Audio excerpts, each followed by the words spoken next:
This is you. You're sitting in a fluorescent-lit waiting room at the Social Security Administration, filling out a form you filled out 100 times before, when the system spits back an error that rewrites your entire existence. No records found for this individual. Not outdated records. Not a processing delay. 0 records. Like you were never born. The clerk behind the desk, a middle-aged woman with tired eyes and a government-issued attitude, frowns at her screen, types your name again, frowns harder. She calls a supervisor. The supervisor calls someone else. 3 people staring at a screen where your life should be, and the collective expression on their faces isn't confusion. It's something colder. Recognition. They tell you there's a system error. Come back tomorrow. But the way the supervisor reaches for her desk phone the second you turn to leave, that's not a system error call. That's a different kind of call entirely. Your gut knows it before your brain catches up. You don't go back tomorrow. You go home and start pulling on every thread you can find. Your birth certificate checks out at first glance, but you run it through a document verification tool you find buried in a legal form at 2 a.m., and the metadata cracks it open like an egg. The file was created 11 years after the date printed on it. Your parents' marriage license has the same problem. Your entire paper trail was manufactured, layered over reality like a coat of fresh paint over a crime scene. Someone built you a life from scratch, and they weren't careful enough with the timestamps. Here's where most people would stop. Close the laptop, pour a drink, convince themselves it's a glitch. But you're not most people. You pull your medical records from 3 different hospitals. Your childhood x-rays show healed fractures in your left forearm, injuries you have 0 memory of. Your dental records include a note from a Dr. Marcus Weil at a clinic that when you search the address, turns out to be a federal building in Bethesda, Maryland that's been classified since 1987. The rabbit hole doesn't go down. It goes sideways, into places that shouldn't exist. You cross-reference your name against declassified FOIA documents using a database a journalist friend showed you once as a joke. 3 hits.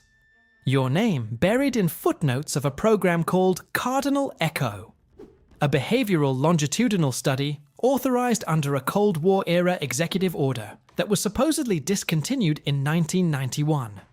The documents are heavily redacted, black bars swallowing whole paragraphs, but the words that survive are enough. Sustained environmental simulation, subject integration, identity scaffolding, long-term observational parameters. Your hands aren't shaking yet. They will be. Give it a minute. You start mapping your childhood. The neighborhood you grew up in. You Google it from satellite view, and something is wrong immediately. The streets don't match your memory. The park where you learned to ride a bike doesn't exist at the address you remember. The elementary school is real, but when you contact the alumni office, there's no record of you attending. Not a missing file. A complete absence, like a tooth pulled cleanly from a jaw. Your parents died in a car accident when you were 19. You grieved them. You carried that grief for years like a stone in your chest. Now you're looking at their obituaries with forensic eyes and seeing what you never thought to look for.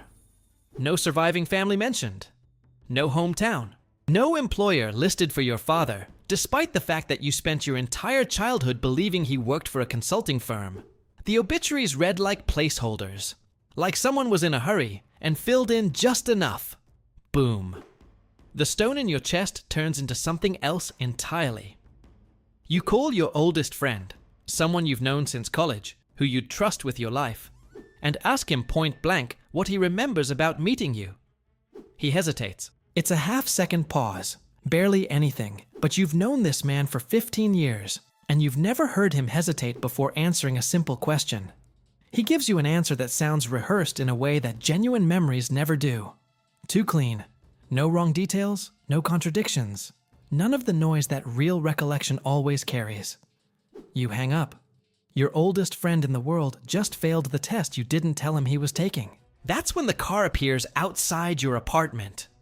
Dark blue sedan. No plates visible from your window. Engine running. It's been there for 40 minutes.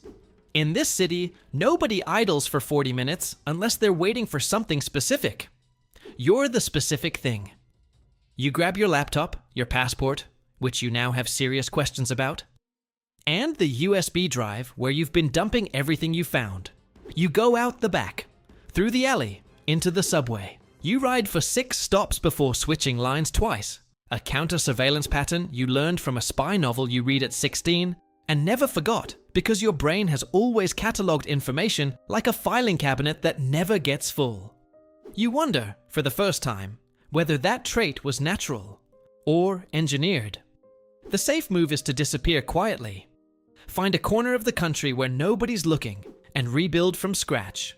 But the safe move doesn't answer the question that's eating you alive. Why? What were they studying?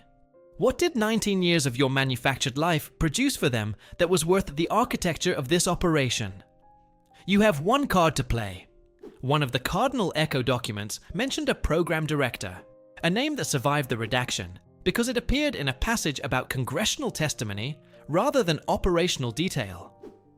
Dr. Elaine Forsyth. You run her name for 2 hours before you find her. Retired. Living in a suburb of Raleigh, North Carolina.